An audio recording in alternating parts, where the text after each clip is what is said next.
10 dari Pendidikan Biologi.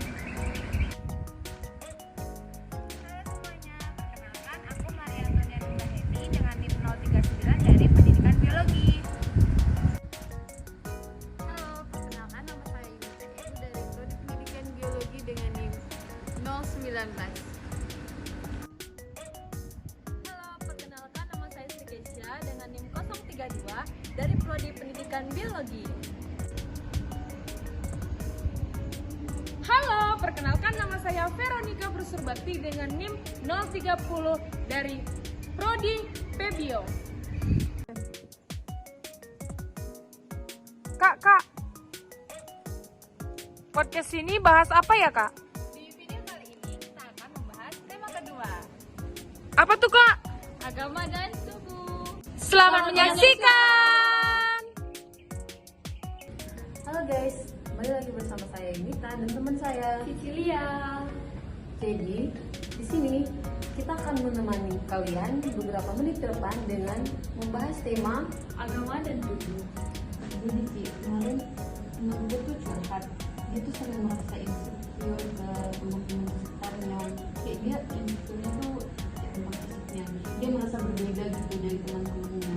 Kayak dia merasa nggak pantas berteman dengan teman-teman di sekitarnya. Kayak misalnya temennya tuh pada cantik, tinggi, putih, rambutnya lurus, terus dia tuh berbeda lah dari teman-temannya. Jadi dia tuh kadang kayak merasa minder gitu sama teman-teman mereka. Aku sih juga sering teman-teman itu cakap sih kalau dia itu insecure. Jadi insecure itu merupakan bobot yang begitu berat dalam kehidupan kita. Nah, insecure itu karena perasaan kita datang secara tiba-tiba. Bisa itu saat kita ada takut akan menilai orang lain atau mungkin ragu dengan diri kita sendiri. Nah, sebenarnya insecure itu adalah merupakan penyakit bahwa kita itu manusia, kita ada perasaan gitu. Jadi kita akan menghadirkan beberapa teman kita untuk berbicara atau sedikit menceritakan pengalaman mengenai insecure, entah itu dari pengalaman masa kecil atau mungkin dari lingkungan sekitar yang seringkali membandingkan kita satu sama lain. Nah, hadiah sampai mereka. Halo, Kak. Silakan duduk. Halo, teman-teman.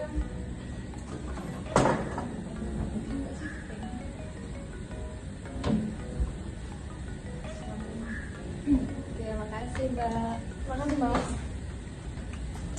Nah, bagaimana host kalian? Kita lagi host kalian ini menyenangkan, tegang. Banyak tugas Tapi belum ya? ada beres ya tugasnya? Belum, Mbak. Belum. Deadline-nya kapan? Belum dikerjain. Kapan deadline-nya? Tanggal 22. Masih lama lah ya, masih bisa. Ya. Tema yang sudah kita angkat hari ini tentang agama dan tubuh. Hari ini kita akan membahas mengenai insecure ya. Nah, jadi sekarang mau tanya apa kalian pernah tentang insecure? Pasti dong, Kak. Kalau aku pribadi sering merasa insecure ya. Mulai dari teman-teman, sosial media, mungkin teman-teman yang lain juga. Kalau aku insecure itu lebih ke arah akademik gitu. Jadi kalau misalnya aku ngeliat orang-orang yang pintar, bicaranya bagus, itu aku insecure.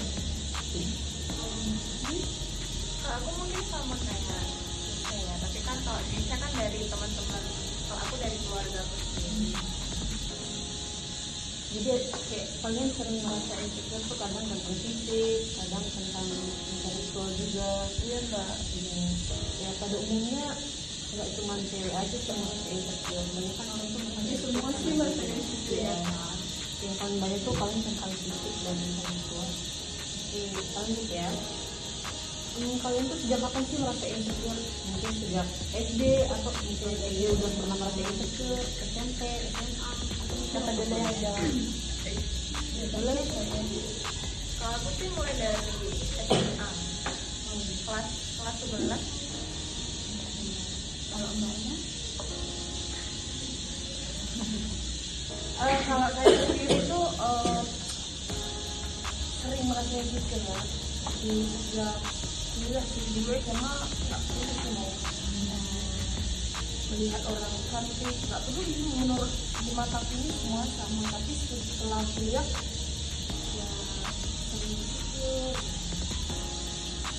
Kalau aku sendiri itu insecure-nya sejak SMP, waktu kelas 2 SMP aku merasa insecure karena waktu itu temanku dapat piala, Mbak. Sementara aku itu memang posisinya nggak juara, tapi aku ngeliat dia tuh kayak wah gitu, kayak pengen juga. Mungkin boleh kalian itu menceritakan pengalaman dari nama kalian dari dulu.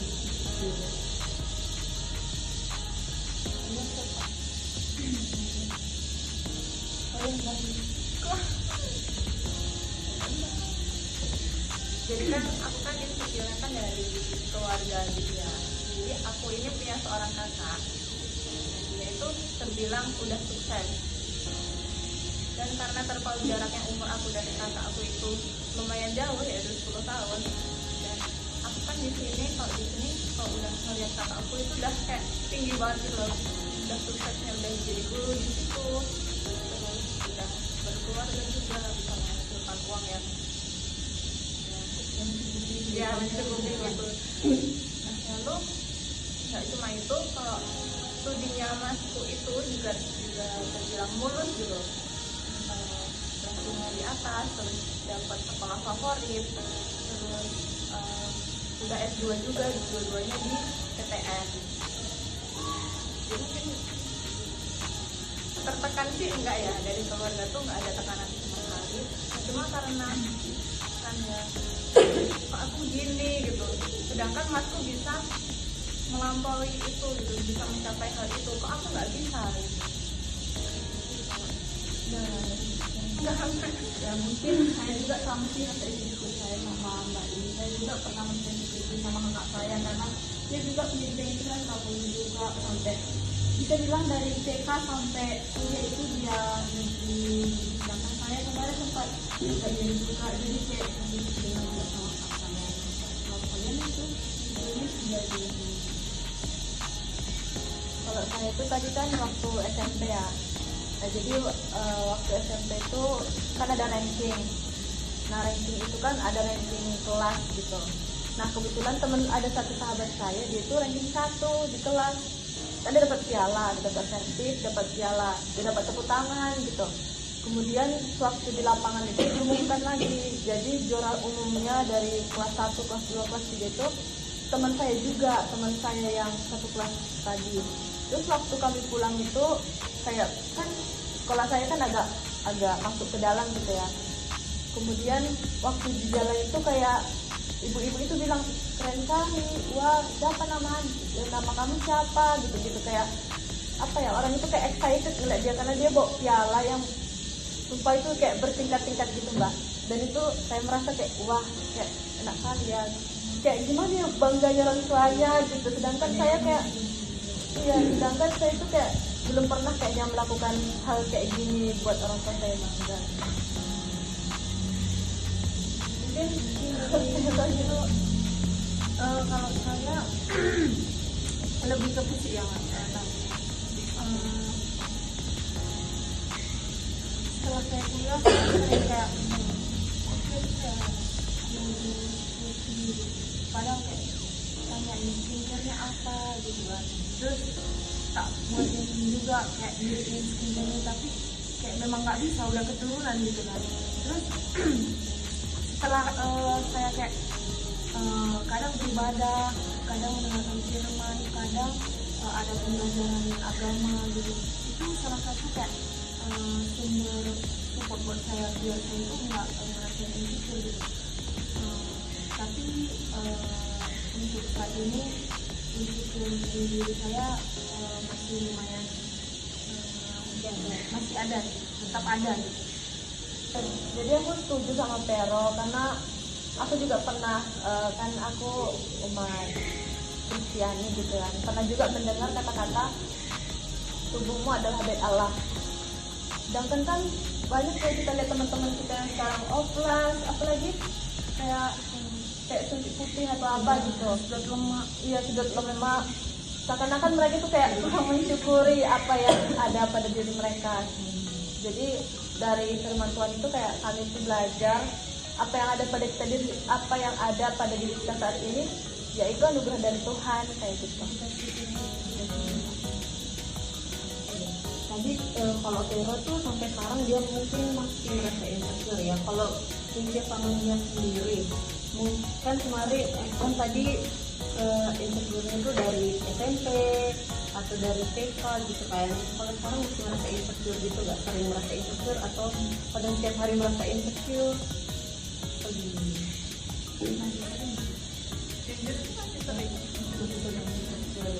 Apalagi kalau soal pendidikan ya, kita sekarang masih berproses kan, terus sama orang yang udah sukses. Kayak kita aku sendiri pasti merasa tertekan sih kalau dibanding-bandingkan sama orang yang udah sukses, terus nggak ada prestasi. Kalau misalnya sekarang aku belum punya prestasi, terus dibanding-bandingkan sama abang atau sepupu atau siapa gitu yang punya prestasi, kayak jujur aku merasa tertekan.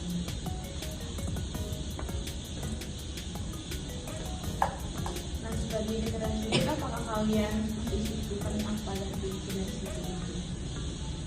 Kayak apa yang pasti yang bikin kalian merasa sumber insecure-nya itu apa sih, dari mana gitu?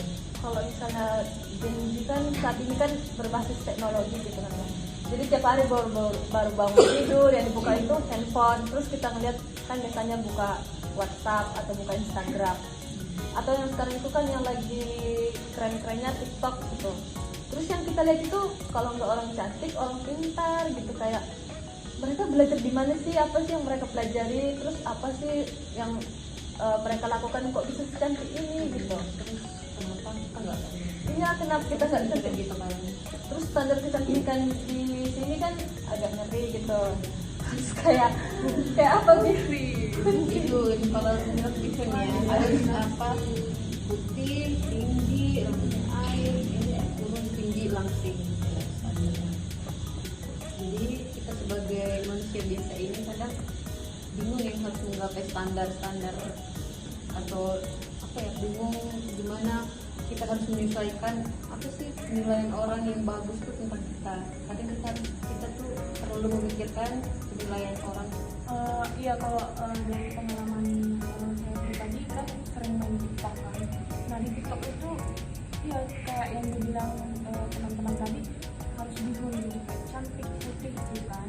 Jadi kalau kita memang karena kan di TikTok itu orang lain hanya mandang covernya, dia nggak tahu dalamnya kita gimana, apa dia nggak peduli, yang penting covernya itu menarik buat dia tertarik dengan video gitu. Jadi kalau di TikTok itu memang sumber insecure menurutku ya, itu salah satu bumerang buat saya sendiri. Tapi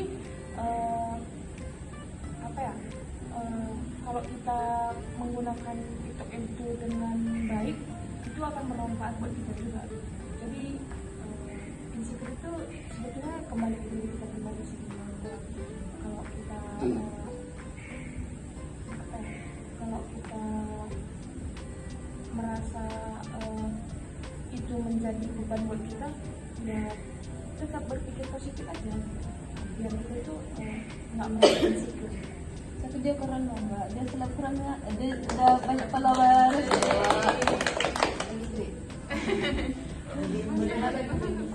Jadi intinya kalau misalnya di TikTok tuh kita nggak, kalau misalnya kita tampil apa adanya tuh kayak jadi sedikit kan yang nonton atau yang nge-like video kita kan. Terus kayak kadang kita dituntut untuk jadi orang lain, kita nggak bisa jadi diri sendiri kan di sosmed. Nggak cuma di TikTok aja kan, di IG juga gitu. Kayak harus mau selfie harus gini filter, atau mau ngepost sesuatu kayak harus cari yang mukanya yang paling perfect kan, lebih banyak milihnya.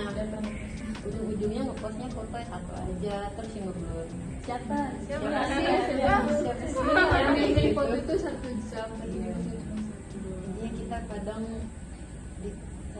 kita susah untuk menjadi diri sendiri lah kalau udah rasa insecure. Jadi mungkin apa sih pesan dari teman-teman terkait rasa insecure? Mungkin di luar sana tuh ada banyak teman-teman kita yang sering merasa insecure, baik fisik, intelektual ataupun hal lain. Nah, jadi pesan saya Jangan buat rasa insecure kalian itu menjadi penghambat kalian.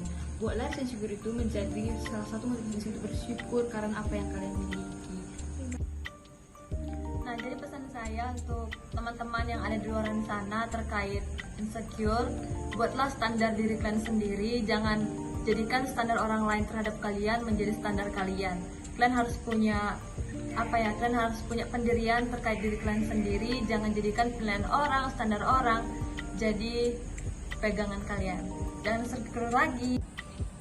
Nah, jadi pesan aku buat kita semua teman-teman yang merasa insecure, yang sering merasa insecure, tetaplah kalian berpositive thinking. Walaupun sekarang di generasi Z ini teknologi internet semakin meningkat gitu, jadi buat kita generasi muda tetap berpositif terhadap insecure. Jadikan insecure itu jadi motivasi untuk kamu mengubah masa depanmu menjadi yang lebih baik. Semangat! Oke, pesan saya buat teman-teman di luar sana yang mungkin sering merasa insecure sampai saat ini.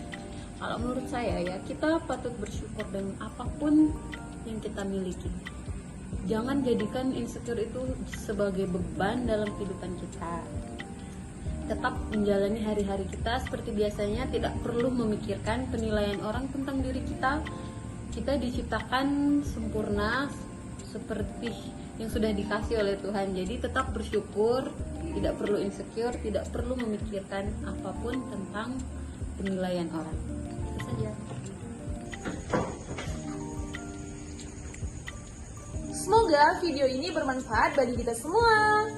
Jangan insecure lagi. Bye!